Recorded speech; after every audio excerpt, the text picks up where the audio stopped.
Magnificat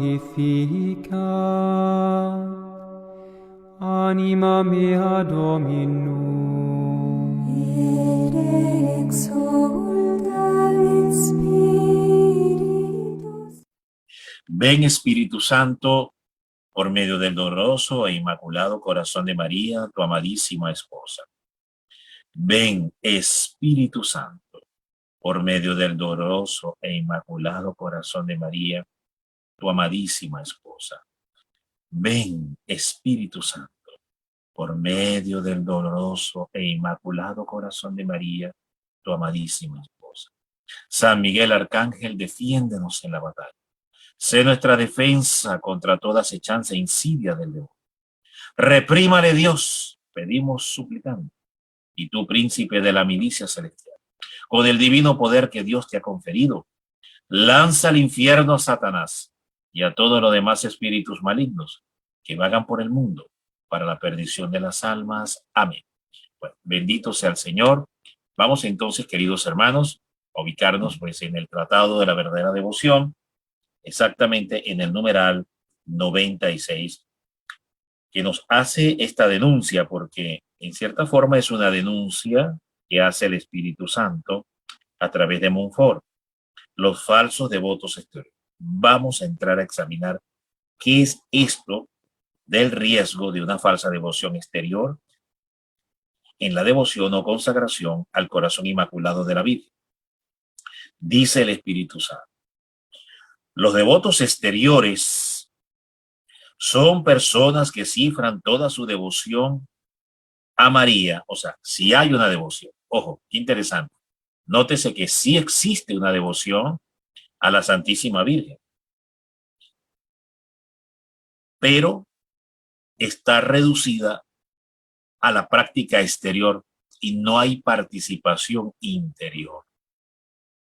Es algo así como María sí, pero no me convierto.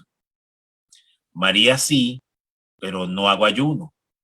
María sí, pero no hago penitencia. María sí, pero no la obedezco. Es algo así, de hecho es una total incongruencia en la fe, es una falta de coherencia y de congruencia en la fe. Es vivir una vida incongruente e incoherente en la fe. Y esto es un gran riesgo, porque podemos cifrar toda la espiritualidad y toda la devoción. Empecemos de la manera más sencilla, con el Santo Rosario. Podemos hacer muchísimos santos rosarios, pero queda en eso, en justamente en una ritualidad exterior, en un pronunciamiento de fórmulas con un sonido cacofónico, pero realmente la exigencia de la vida en María, imitando a María, viviendo las virtudes de María, no han entrado en mi corazón todavía. La virtuosidad de la Virgen no ha entrado todavía en mi corazón.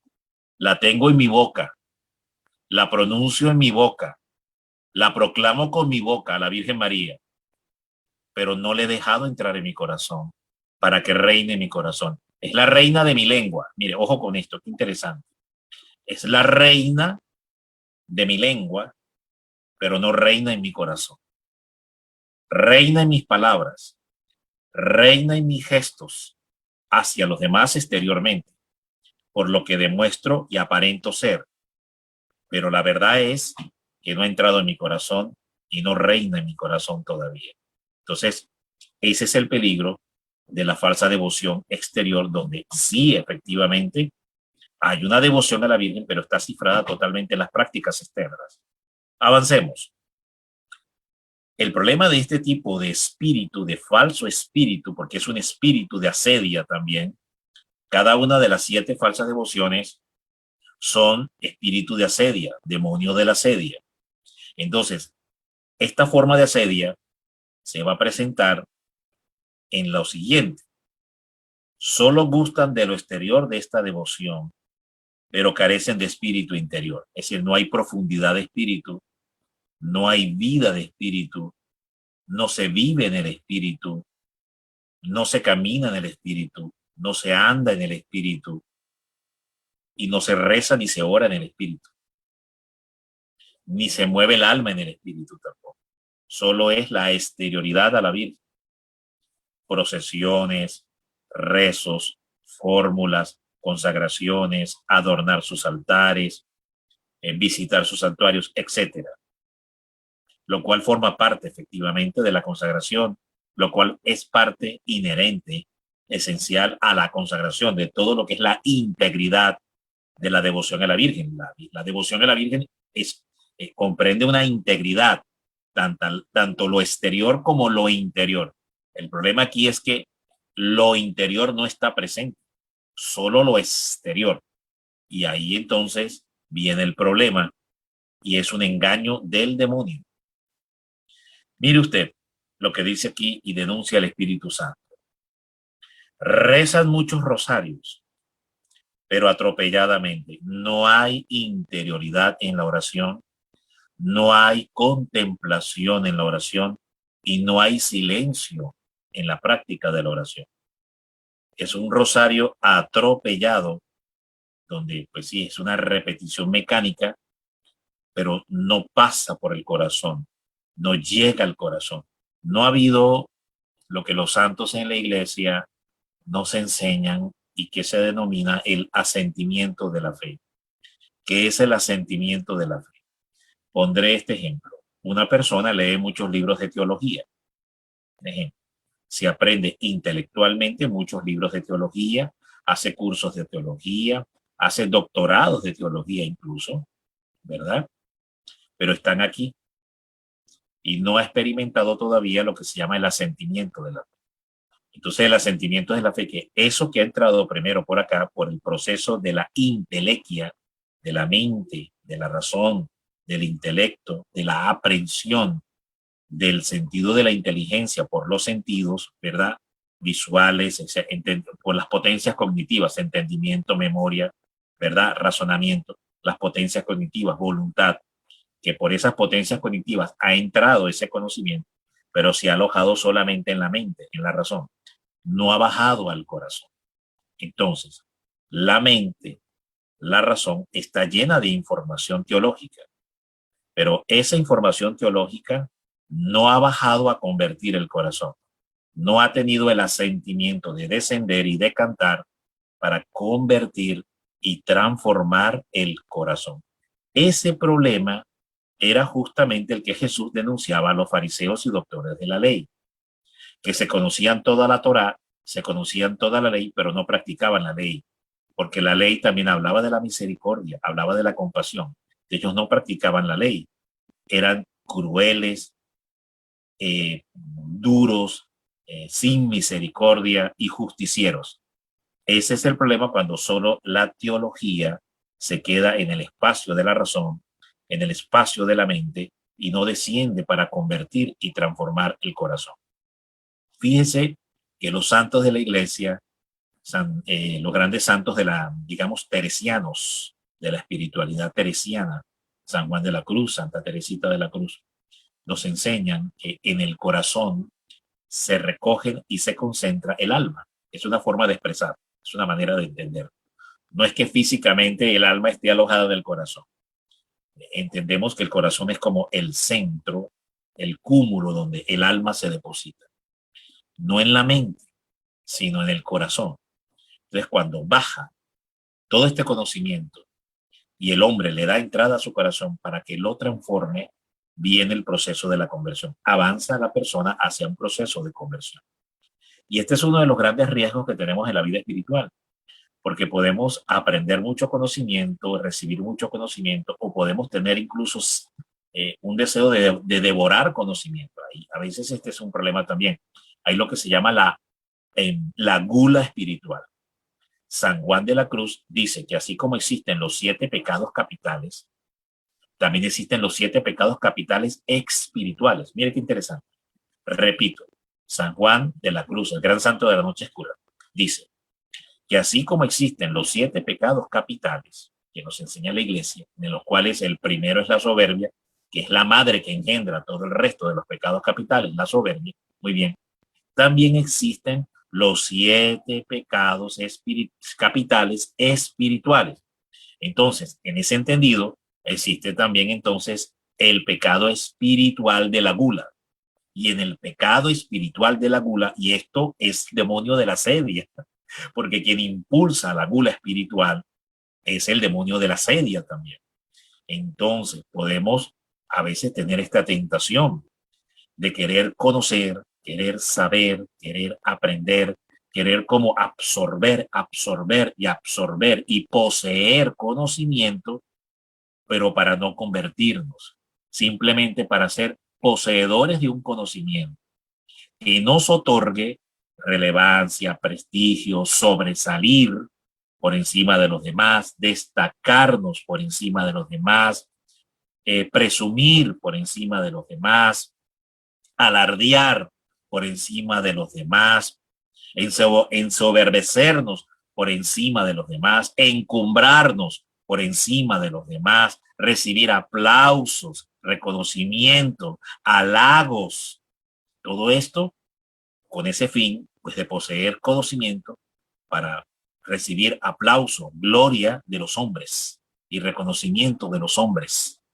y prestigio, fama, aplauso, reconocimiento, gloria de los hombres, gloria efímera, vana y pasajera, como bien dice el Señor en su palabra. Y ese es un problema porque en la iglesia este es un riesgo, en la vida de las comunidades es un riesgo. Ha existido siempre, desde los doctores de la ley, desde ahí pues existe este riesgo y ha existido siempre a lo largo de 2000 años de la historia cristiana de la iglesia. Y hoy en día pues igualmente dentro de las comunidades, cuando se vive solamente una espiritualidad exterior a la Virgen María, a la palabra de Dios, a la oración, se crean conflictos en las comunidades. ¿Por qué? Porque entonces empiezan las rivalidades y vienen las competencias entre los miembros de la comunidad, entre los miembros de la familia, entre los miembros de los grupos. Entonces, en vez de haber una sinergia de los dones y carismas del Espíritu Santo, la palabra sinergia, para los que no saben, es unión de fuerzas, unión de voluntades, unión de talentos, unión de carismas, unión de inteligencias, unión de fuerzas.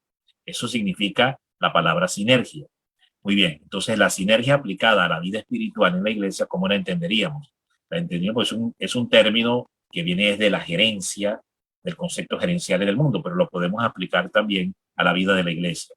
Entonces, la sinergia es cuando los miembros de una comunidad deciden unirse, pero no para competir y destacar uno más que el otro, o competir el uno sobre el otro para ver quién tiene más conocimiento, quién destaca más, quién opaca y eclipsa más al otro, quién deja callado más al otro y sobresale más que otro.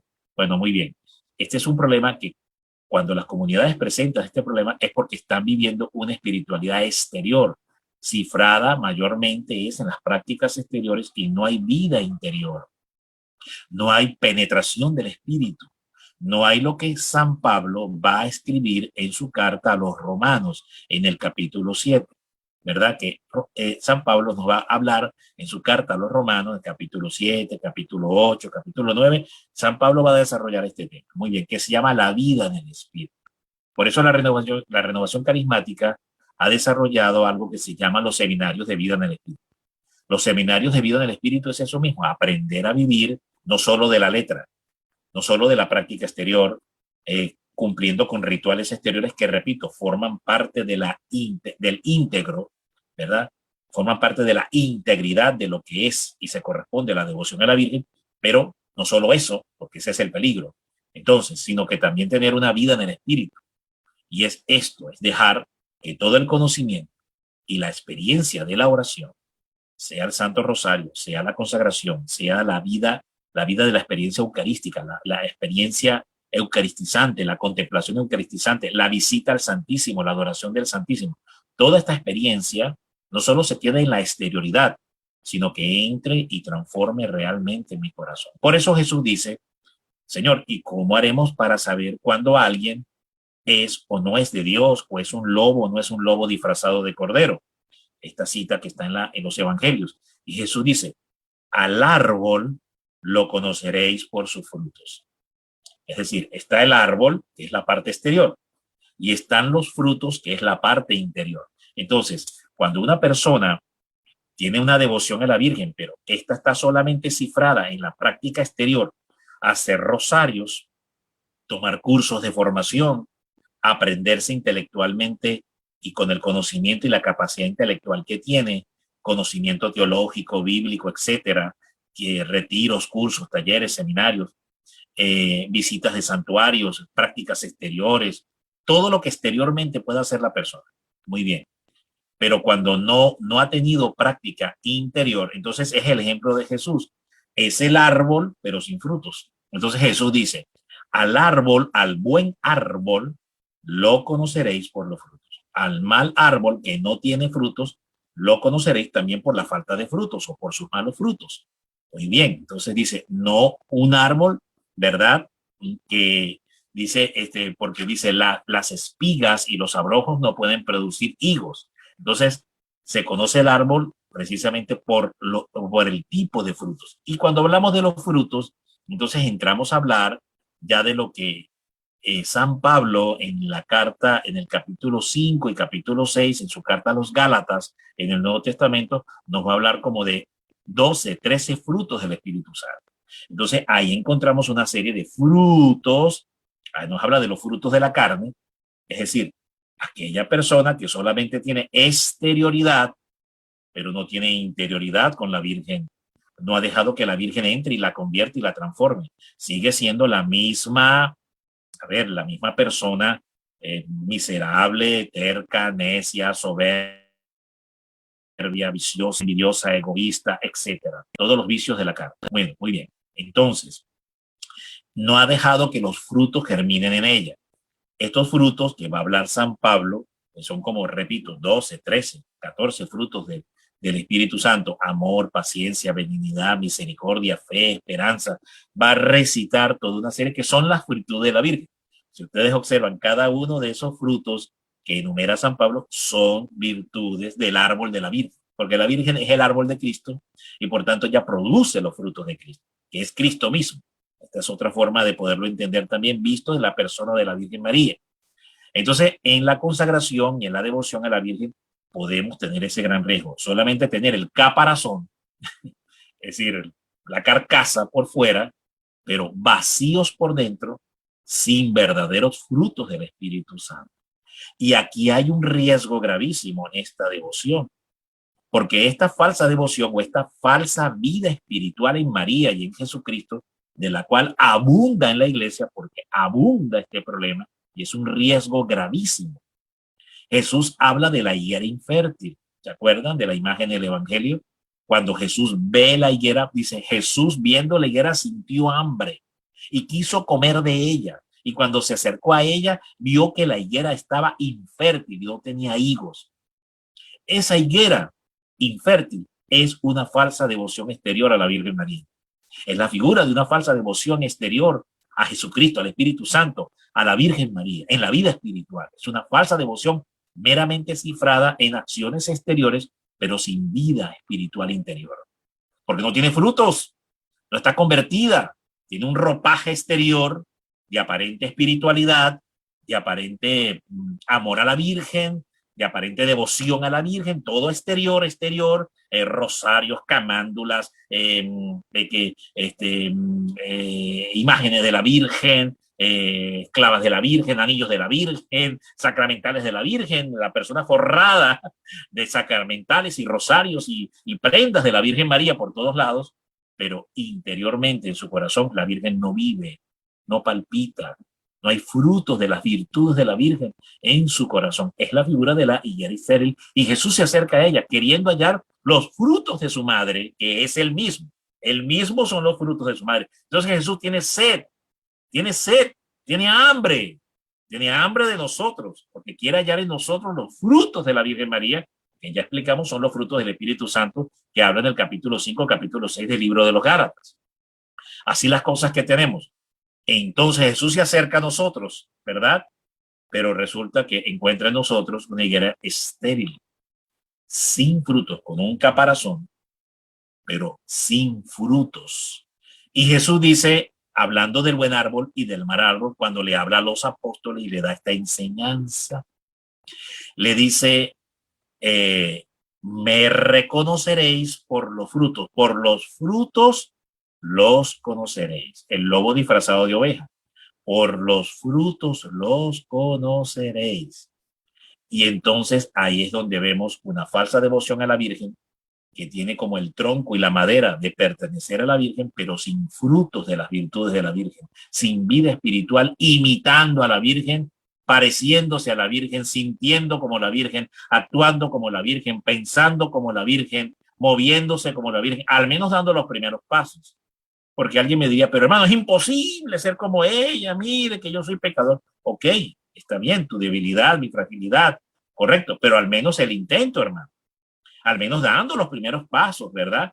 De intentar obrar como ella obraría, de intentar pensar como ella, y intentar sentir los sentimientos inmaculados, misericordes, compasivos del corazón inmaculado de la Santísima Madre, sentir como ella, perdonar como ella, resistir la afrenta, la injusticia, como ella lo experimentó, no devolviendo ojo por ojo, diente por diente, palmo por palmo, golpe por golpe, ¿verdad? No, no, no, no, no, sino actuando como actuaría el corazón de la vida, con misericordia, con perdón, con tolerancia, viendo con magnanimidad, con comprensión, próximo y pronto siempre a perdonar antes de juzgar, condenar y señalar, actuando pues como el corazón de la Virgen.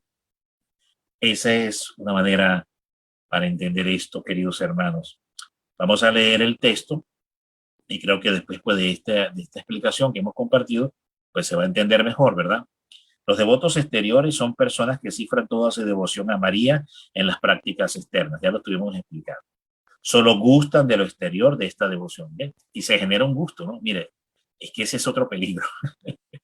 Se genera un gusto por esa falsa espiritualidad. Hay un gusto, hay un placer. Cuando habla de gusto, y habla del placer que imprime esta falsa devoción, se refiere a eso, a ser reconocidos, aplaudidos, ensalzados y alabados por los hombres en el mundo por mi aparente santidad y mi aparente sabiduría, mi aparente prestigio y ropaje espiritual que tengo en Dios. Y que eso provoque un impacto en los hombres y los hombres me admiren, me aplaudan. Entonces produce un gusto que es el ego, es alimento para el ego, un gusto en el ego. Eso es lo que se refiere.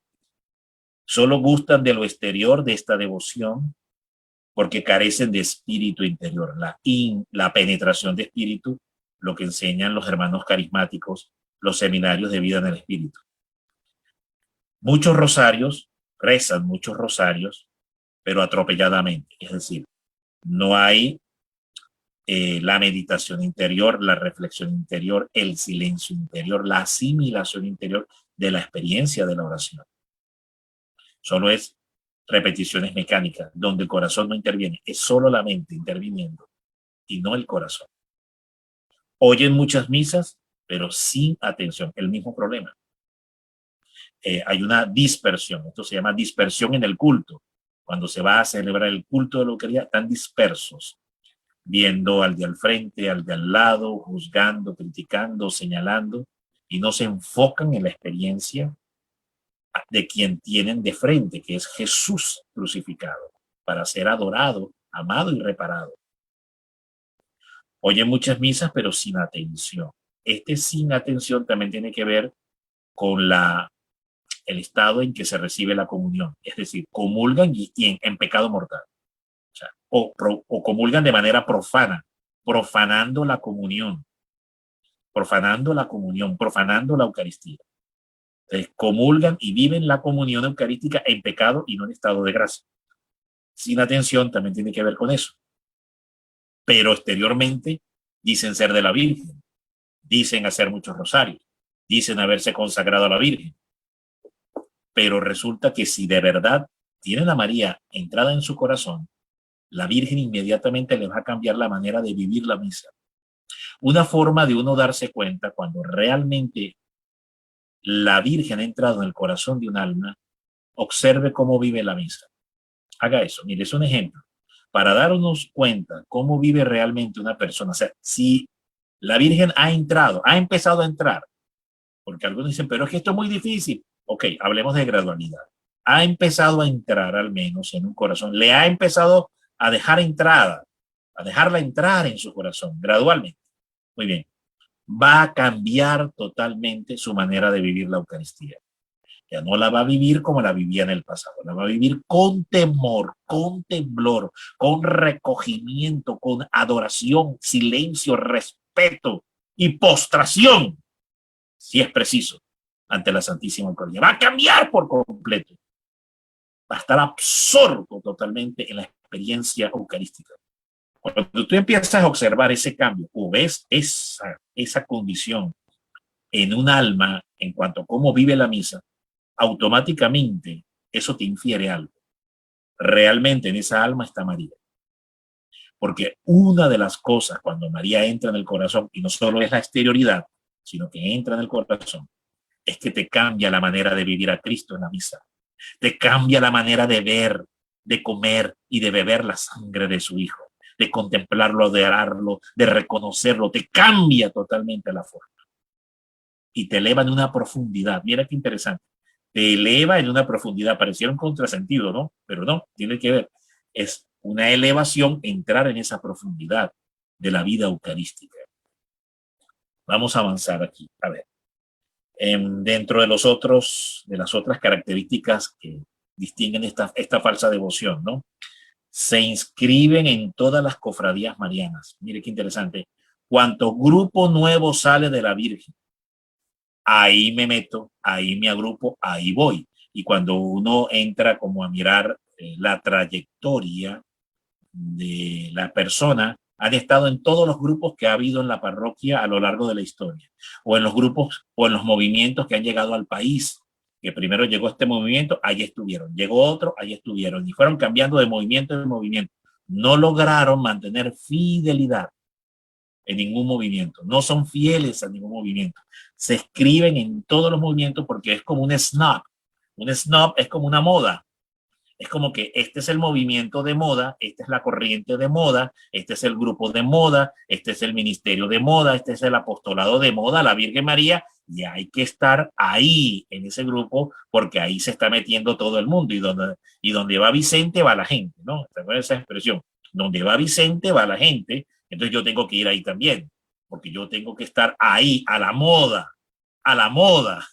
Entonces, este es otro problema que tiene que ver con una característica de que esa persona está realmente viviendo una falsa devoción exterior. No ha logrado ser fiel ni siquiera con el primer movimiento con el que se escribió. No mantuvo fidelidad ni perseverancia siquiera con el primer movimiento, sino que está brincando de pastizal en pastizal. Sale un nuevo pastizal y sale de este y brinca al otro. Entonces van brincando de pastizal en pastizal. Bueno, esa es otra característica de los falsos devotos a la Virgen María. Se inscriben en todas las cofradías marianas. Y aquí aclara, fíjate, la condición que estamos hablando de que el corazón no está convertido, ¿no? Pero sin enmendar su vida. No hay enmienda. La palabra enmienda, cuando el Espíritu Santo habla aquí de enmienda, recordemos los presupuestos o las partes presupuestales que tiene el sacramento de la confesión. El sacramento de la confesión tiene unos presupuestos. Dentro de esos presupuestos está la enmienda. Entonces significa que son personas, el ser falsos devotos exteriores o estar incurso en este engaño del demonio de la sedia, en este demonio de la sedia de los falsos devotos exteriores, tiene una condición también, que viven con confesiones sacrílegas. Han dejado caer la confesión. ¿Qué es caer la confesión? Se confiesan pero no se enmiendan. Porque dentro de los procesos que comprende el sacramento de la confesión está la compunción de corazón, el arrepentimiento, el acto de la confesión, ¿verdad? Propósito, enmienda y absolución. Miren, todos los presupuestos que comprende el sacramento de la redención, del amor, del perdón, se le da varios nombres, pero el sacramento de la confesión. Muy bien, uno de ellos clave, fundamental, es la enmienda, la penitencia, hacer penitencia, hacer enmienda. Entonces se confiesan, pero no hacen penitencia por sus pecados, ni hacen enmienda. Entonces cuando una persona se ha confesado, pero no hace penitencia, no hace enmienda tiene dos graves problemas. Uno, está escupiendo la misericordia de Dios. Mire qué terrible esta expresión. Está tirándole un escupitajo a Jesús y a su misericordia, porque desprecia la misericordia, desprecia el amor. Mire qué tremendo esto. Esto es tremendo. Entonces, en este sentido, ¿qué pasa? Que la persona no practica la enmienda que establece el arrepentimiento de ese pecado. O sea, se ha arrepentido exteriormente, pero interiormente no lleva adelante la penitencia. Les confiesa con sus labios que sí, que cometió un pecado y que dice arrepentirse, pero cuando va a la práctica no practica la penitencia, que sería como la indemnización, la reparación que ese pecado que ha afrentado la justicia de Dios se tiene que reparar. Es decir, si reconozco que cometí un pecado, pero no voy a reparar. Sí, reconozco que lo cometí, reconozco que estuvo mal, pero no lo reparo. Está incompleta, está incompleto, la confesión queda incompleta. Entonces, este es un problema grave porque nos puede traer espiritualmente pues un gran engaño. Nos estamos engañando, hermanos, tremendamente. Estamos dejando caer al piso el sacramento y eso se llaman confesiones sacrílegas. Bendito sea el Señor. Bueno, se escriben en todas las cofradías marianas, pero sin enmendar su vida, sin vencer sus pasiones, sin imitar las virtudes de la Santísima Virgen. ¿Vieron lo que hemos estado hablando?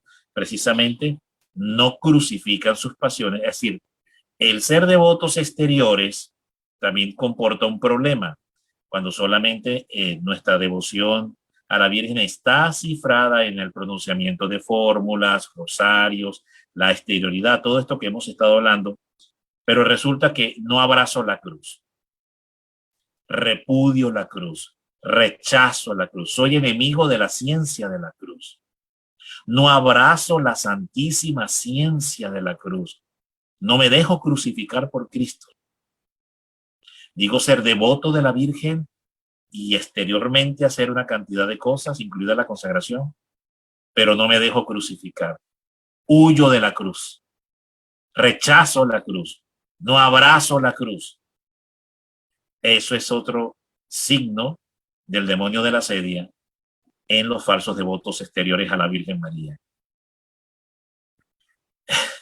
Es algo que de verdad nos pone una profunda reflexión. Seguimos acá. Solo gustan de lo sensible de la devoción, no buscan lo sólido. Es decir, aquí se refiere también a una condición que San Pablo va a hablar a los corintios. Dice, debiendo ser ya adultos en la fe, aún sois niños, lactantes, que se os ha de dar leche espiritual y no alimento sólido. Entonces, ese es el problema también con estos falsos devotos exteriores o cuando hemos caído o el riesgo de caer en esta falsa devoción, que solo queremos es vivir o beber o lactar esta leche espiritual siendo niños. Cuando San Pablo habla de niños, se refiere a carnales.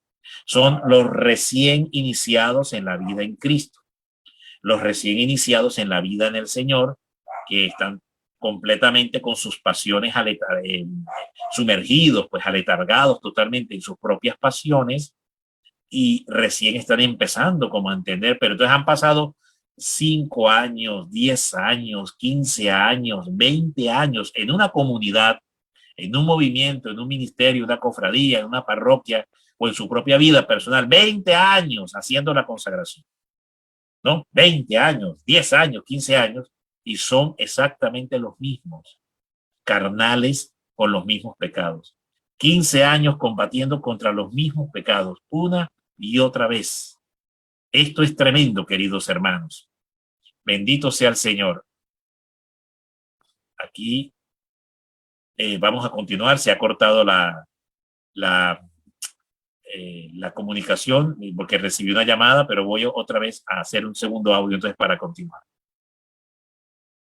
Muy bien, continuando entonces, el peligro de estos devotos que están aletargados en sus propias pasiones, que como dice aquí muy bien el tratado, que gustan solo de lo sensible y no de lo sólido, se refiere a los niños, a los carnales, que como decíamos en el audio anterior, en el segmento anterior, han pasado toda su vida, ¿verdad?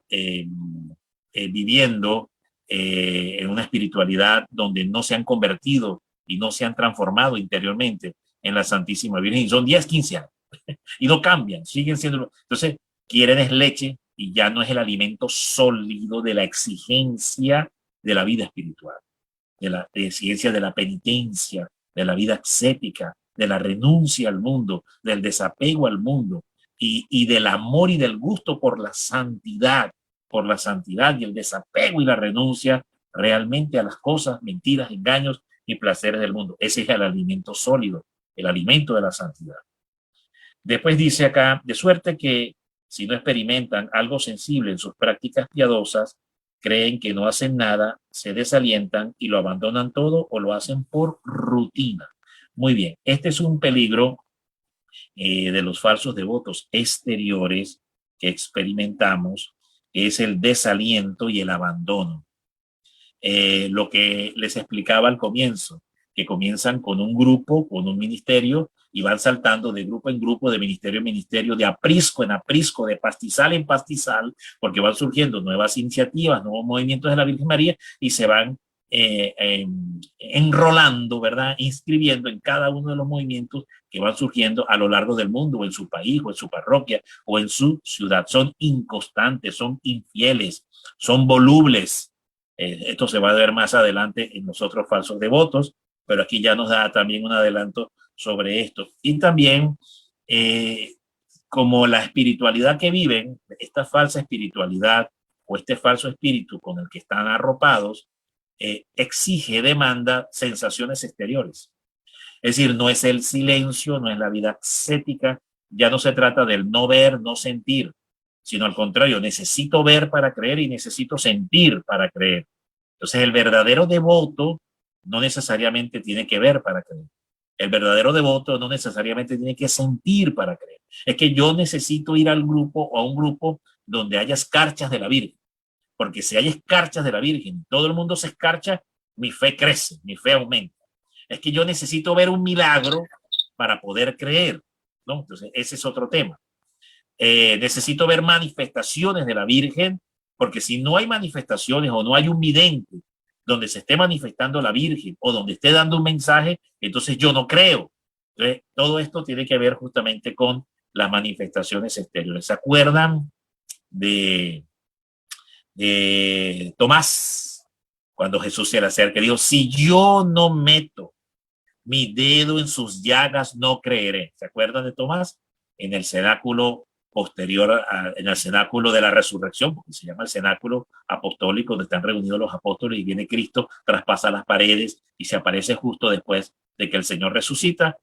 Es la primera aparición, porque es aparición de Jesucristo después de su resurrección a los apóstoles, ¿verdad? Y entonces le dice, Tomás, toma tu dedo e introduce los mis llagas y cree, ¿no? Bienaventurados antes, dice Jesús, bienaventurados antes los que han creído sin ver. Ahí está la bienaventuranza. Entonces, el que ha entrado en la vida espiritual interior con María, aquel a quien María ha entrado en el interior y no solamente está en el conocimiento aprensivo, cognitivo de fórmulas y en la mente, en las prácticas exteriores, sino que ha entrado también en su corazón, no necesita ver para creer. No necesita ver manifestaciones. No necesita ver, aun cuando las haya de parte de la Virgen, porque son legítimas, la Virgen se sigue apareciendo, la Virgen se sigue manifestando, la Virgen sigue generando estos fenómenos de escarchas, estrellas, vientos, soplos, todo esto que pasa pues, desde el punto de vista de experiencias extraordinarias, siguen dándose en los grupos. Pero el que ha entrado en una vida interior con la Virgen, cree, ama y sirve a la Virgen, así no vea ninguna manifestación.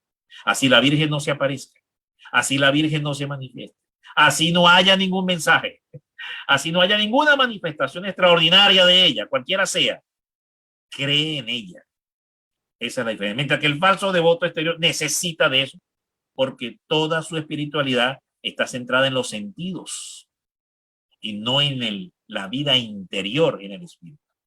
Amado Dios, en esta hora donde ya finalizamos este encuentro de formación y de aprendizaje para todos de parte tuya, queremos pedir al Espíritu Santo que pase en este momento sellándonos con tu preciosísima sangre. Oh Espíritu Santo, séllanos con la preciosa, potente, indeleble, exorcizante y liberadora sangre de Cristo. Sella nuestros hogares, sella nuestros familiares, sella nuestros hijos, sella nuestros esposos y esposas, sella cada lugar por donde habremos de estar y habremos de pasar. Sella el aire que respiramos. Sella, oh amado Espíritu Santo, toda persona y cada sitio donde habremos de estar. Sella, oh Espíritu Santo, cada medio de transporte que habremos de utilizar. Sella, Espíritu Santo, toda treta y plan del enemigo que intente utilizar para vengarse contra nosotros a causa del servicio que te hemos prestado, oh Señor. Sella, oh Espíritu Santo, todo nuestro ser interior, exterior, espíritu, alma, cuerpo, mente, corazón, sentidos. Séllanos totalmente con la poderosa y preciosa sangre de Cristo Jesús. Amén, amén y amén.